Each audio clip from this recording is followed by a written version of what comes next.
Good morning and welcome to another edition of WTVA's Distance Learning. I'm Melanie Shannon and I'm Public Relations Coordinator for New Albany School District. This morning we're going to have two teachers with us, Mary Margaret King and Florinda Atkinson. Both are teachers at New Albany High School and they are going to be giving you tips on how to ace the ACT. And just recently, New Albany High School has become the only public school in Mississippi to become Apple Distinguished School. So join us for a special feature on that.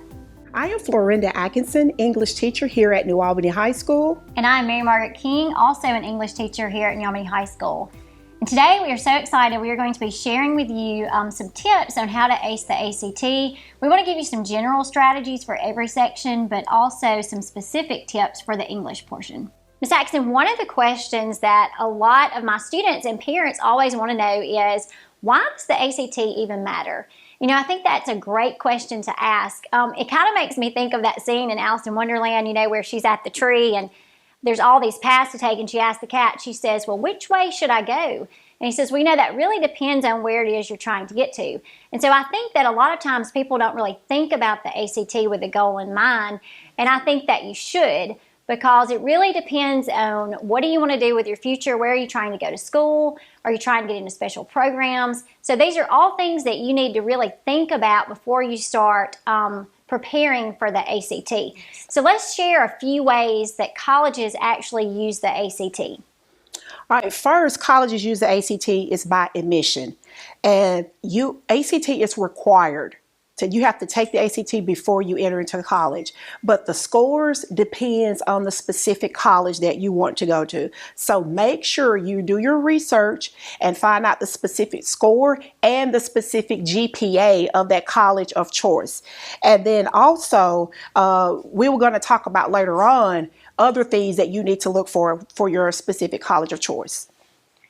And Ms. Atkinson, I don't know about you, but I love to save money. Money, money, money. So yeah. one of the things I like to tell my students, and I really like to tell parents because they tend to care about this as well, if you will prepare for the ACT, this is guaranteed scholarship money. And I don't know, I like guaranteed money. What that means is that universities and junior colleges give merit-based scholarships.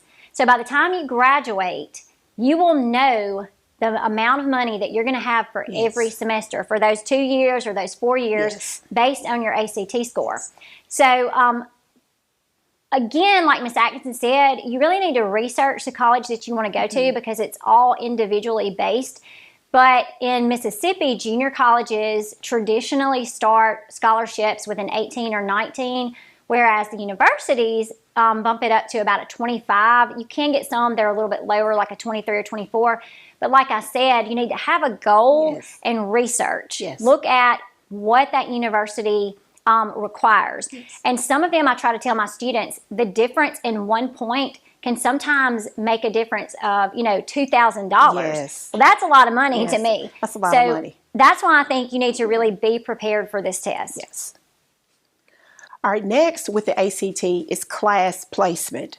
Now with the class placement, that is determined by your sub-score. Now each test, which is English, the math, the reading, and the science, have a sub-score. But with the English sub-score, it determines whether you're ready for college or not. And with that, if you have a sub-score of 18 or higher with English, that means you will be going into English Comp. But if your sub-score is below an 18, you will have to take a fundamental course. Now, please listen, students, okay? Because if your sub-score is less than 18 and you have to take a fundamental course, you will be paying for that course, but you will not receive a credit. And I don't think, Ms. King, parents out there is going to like paying extra money for a course you don't get credit for. So this shows you the importance of the ACT. You need to take it seriously. And we're going to talk later on about things that prep you for that. Now, for example, on the screen, you will see a raw score. Now, you can find this raw score out in any practice textbook. And these textbooks we'll talk about later is you can get online at act.org.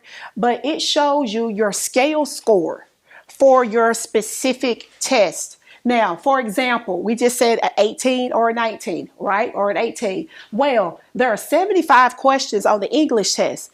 You don't have to focus on perfection. I got to get all 75 right. Set a goal. What do you want? Do you want 50? Do you want 60? Now, in order to get an 18 sub score, you will see you need 37, 38, maybe 39 in that range. Now, that's doable. That is doable, just getting that amount, and you will still get an 18 or a 19. Now, of course, if you want a higher sub score, for example, what is circled is like a 25. Now, that range is 56 to 58. And you can see the others content areas with their sub score. Well, and before you leave that screen, I will tell you that we've talked before about the ACT is not necessarily an IQ test, and we are going to talk about some of the content things that you do need to know. But a lot of this is test strategies. Yes. And for some of my juniors and seniors who are really trying to increase their scores by just a few points, we have actually just spent some time looking at these raw scores, and they've determined, okay, I need to shoot for 39 questions on the math test. And then they focus on those that they know they can get right. And that is a strategy that day. And we're going to talk about some other tips. But I think that helps alleviate some of the anxiety that students may have, is that they need to realize they don't have to make a perfect score necessarily, depending on what they're trying to do, whether it's get scholarship money or get into a certain course. So I think that this helps that they know beforehand, okay, for this ACT, I want to try to get 50 questions correct. I think just some general test tips that will apply to the entire test. Know the format before test day. I mean, this is a national test. Ms. Atkins and I, we are both certified ACT test administrators, so we help give the test. The test format is national. It is always the same. Students do not need to walk into that test and have never seen that format. There's a wealth of information on the internet that is free. You can go to your high school counselors, you can go to your teachers, and they can get you those resources. But you need to be familiar with the format for every section the day that you go in to take that test. Make sure, too, that you practice tests before that day. There are like ACT questions of the day that are quick, and I think that's also a great review to learn content. But you need to practice the test in the actual format before the day. And you need to practice timing. One of the things that my students who had never seen the format said they remember the first time that they took the test, and that was the hardest thing for them was time management. So they felt like that first test was a practice run, which it shouldn't be, because you've spent your money, your parents' money to go take that test. That shouldn't be the first time that you see these things. And also make sure that on test day that you have a valid photo ID, your driver's license has not expired, because we've been there before when students will be turned away for that. So make sure on the day that you're also prepared that you can take the test. This right here is an example, and you can get a test booklet and look through each of these, but like English test, the directions are the same for every section. So I think it's important that students will go through, be aware of what they're going to be asked to do. Don't spend time trying to read directions on the day of the test. And one of the things my students, and yours too, Ms. Atkinson, we've talked about, if they've never seen the English test, it's a little different from traditional tests, because sometimes they're given a question, but a lot of times they are just given answer choices. Do you want to talk about this for a minute, Ms. Atkinson? Yes, like number one is your typical test question that you're familiar with. And number one, it asks which choice most effectively emphasizes the complexity of the paper sculptures. Now, when you think of complexity, you think of someone, nothing is not simple. And when you look at your answer choices, you have impressively, terrifically, and superbly. Well, those are not just your basic simple words or your common words. So in itself, those sound complex. So, but they all sound complex. And then later on, Ms. King is going to talk about patterns to follow. So when you look at those, and then you look at your answer choice, you look at your underlying part intricately, it's complex itself. So your answer choice, it would be A, no change, because all of your choices are the same. So you wouldn't know which one to choose, but the underlying portion is correct itself. Right, and I tell my students that we look for patterns in the answer choices before you even read the underlying portion. And immediately when I see, oh, that's impressive, terrific, superb, I think of like teacher stickers, right? So your work is impressive, it's superb, it's terrific. Did a superb job. Those are all the same, right? I mean, so if they're interchangeable, then that should be a pattern, a red flag. Hey, these all mean the same thing, so that's probably not the correct answer. Yeah. So look for those patterns. That saves time. If you can already determine what you think the correct answer is before you even look for it. And number 2 and 3, you see that these have no prompt. So when you don't have a prompt, you immediately are looking for the correct answer, or should we say the best answer, because sometimes 2 answer choices look correct, but you want to choose the best answer. And looking at number 2, if just reading your answer choices, you see that 2 of them are saying the same thing. When you look at H, left secretly, sculpture was delighted. You go to J, secretly delighted, eat sculpture. They're both saying the same thing. And G is really the only one that is worded differently. So H and J is similar to your underlined portion. So that is why number 2 is G. And then 3 is the same. Well, and that's what we both kind of tell our students. Right now, they take this on paper and pencil. So I always say, use your pencil, use your pencil. Start to mark things out. Yes. And I tell students, go back to first grade English where you learned subject, verb, object, subject, verb, object.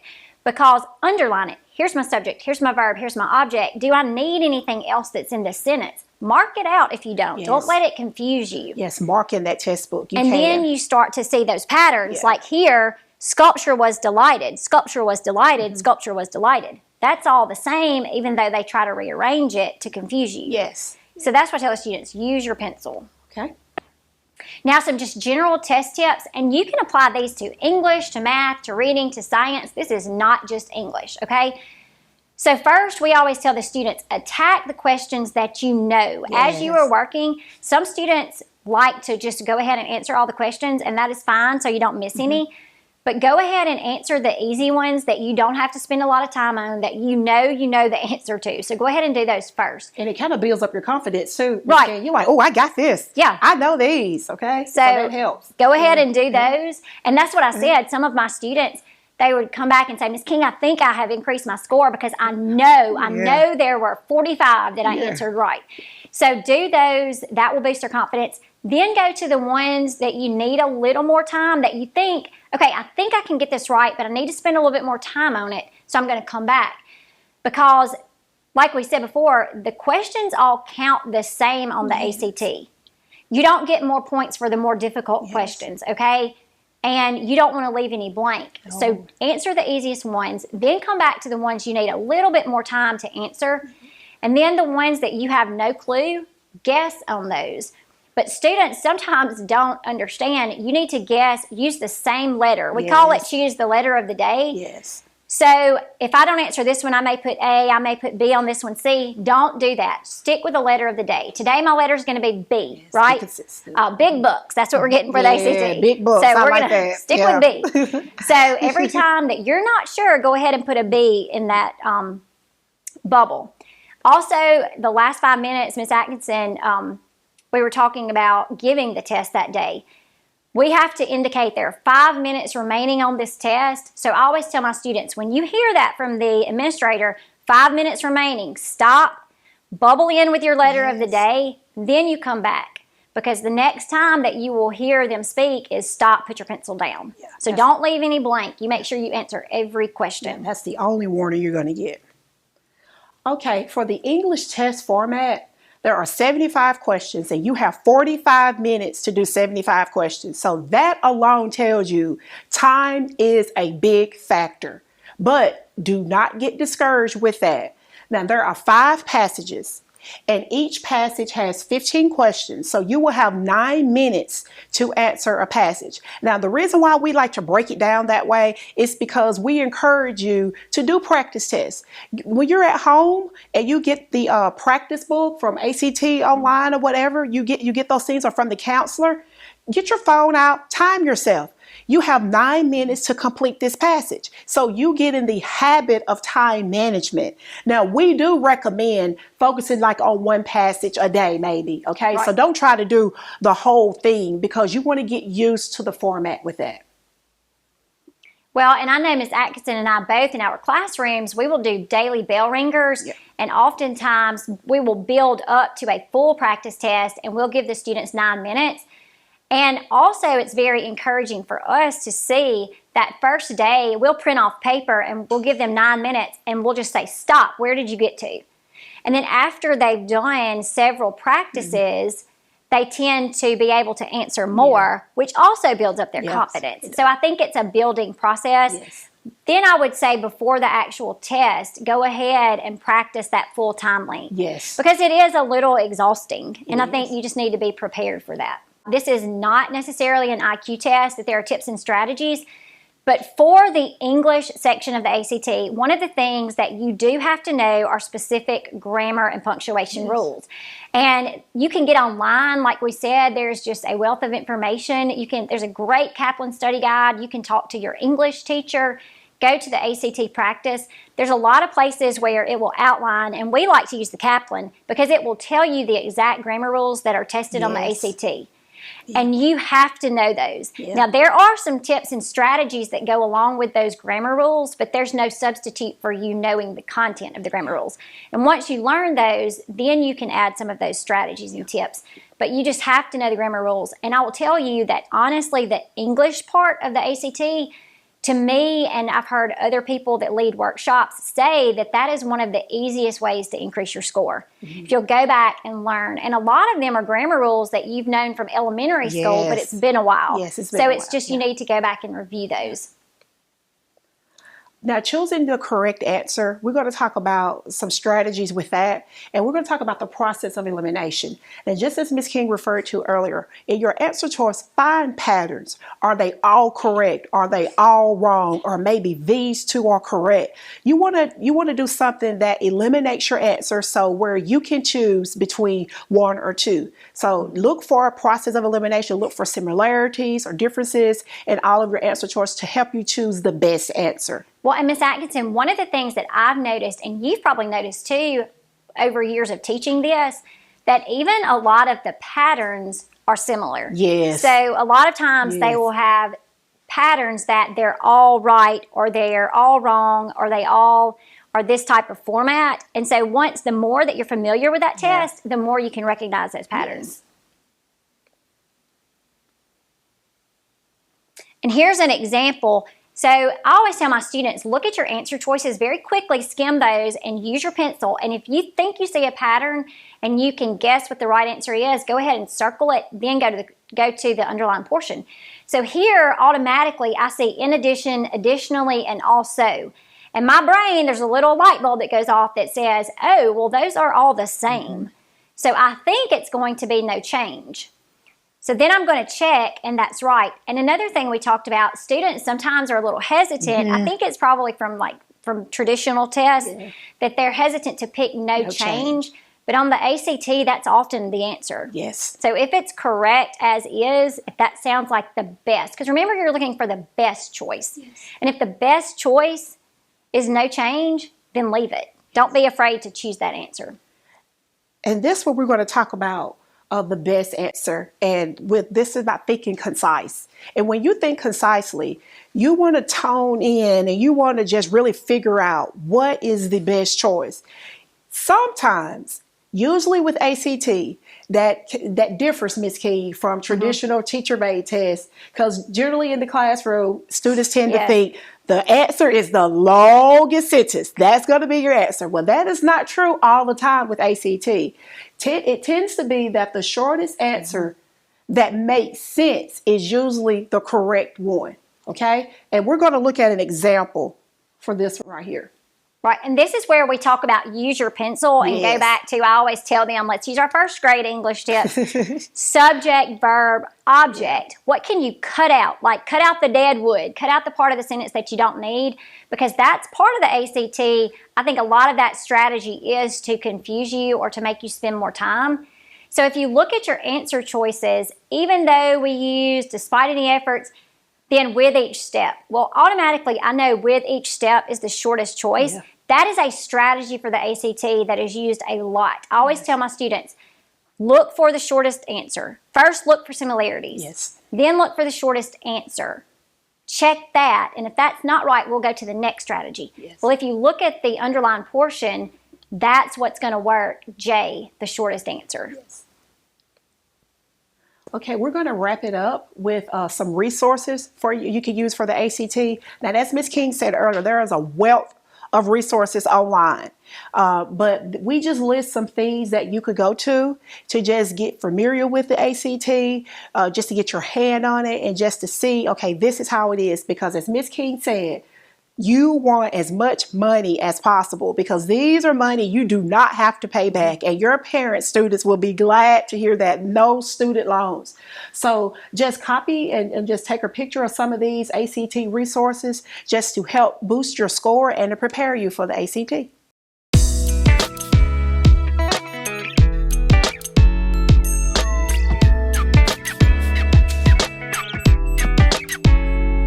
Since the implementation of the Apple products, classrooms have changed dramatically in NAHS.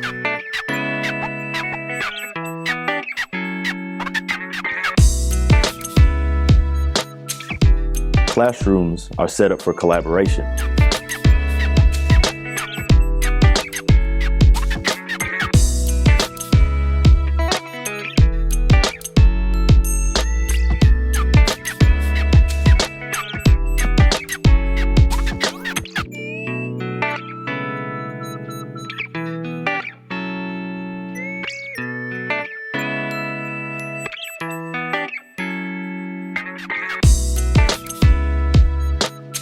Instruction has gone from teacher-led to student-led and teacher-facilitated.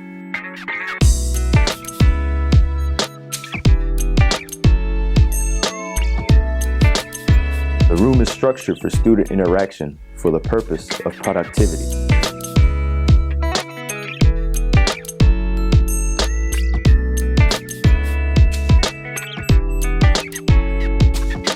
Teachers facilitate and allow students to participate in frequent, small group, purposeful talk so that students learn from one another and reflect upon their learning.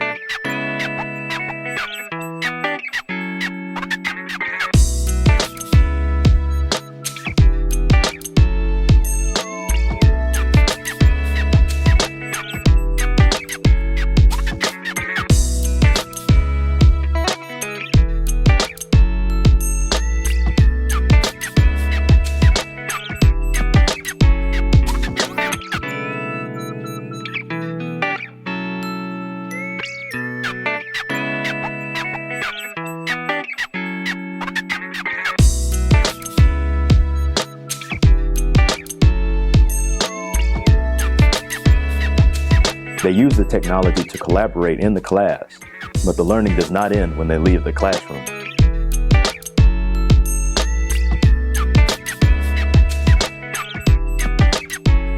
Thanks to software like Google Drive, Keynotes, and Pages, students are continuing to be productive outside of school.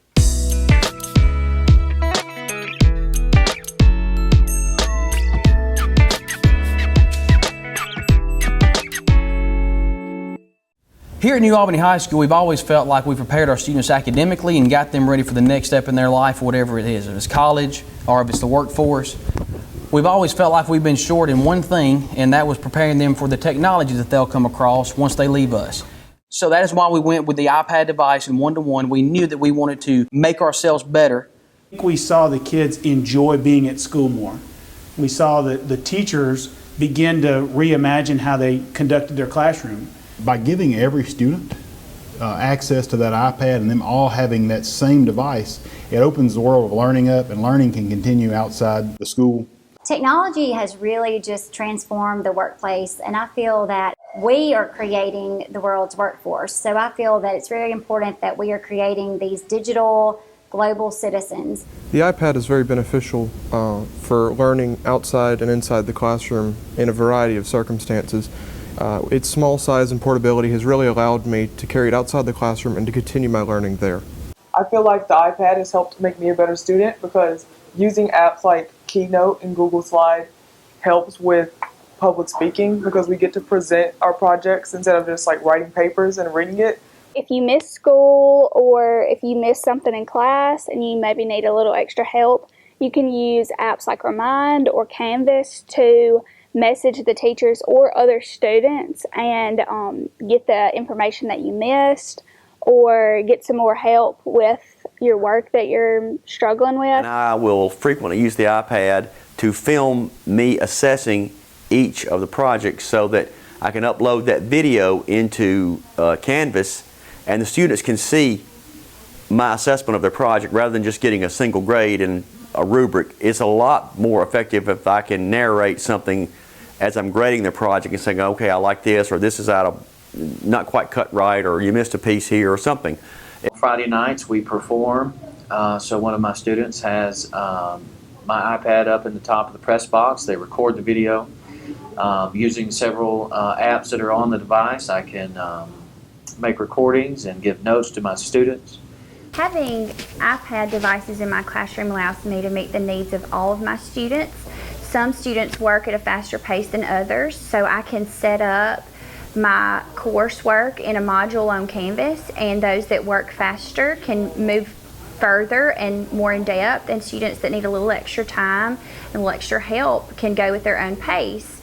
Since the implementation of the iPad device here at New Albany High School, we have seen increases in our graduation rate, due largely in part to online courses being available for students now through the iPad device. We have also seen an uptick in our accountability ratings.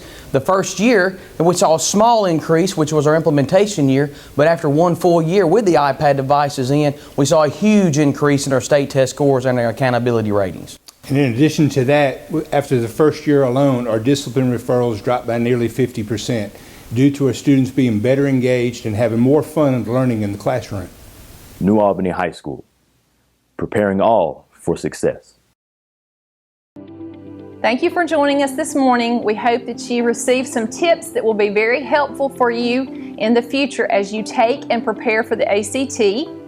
We are very fortunate in the New Albany School District to have wonderful teachers who are helping us with distance learning and our virtual school.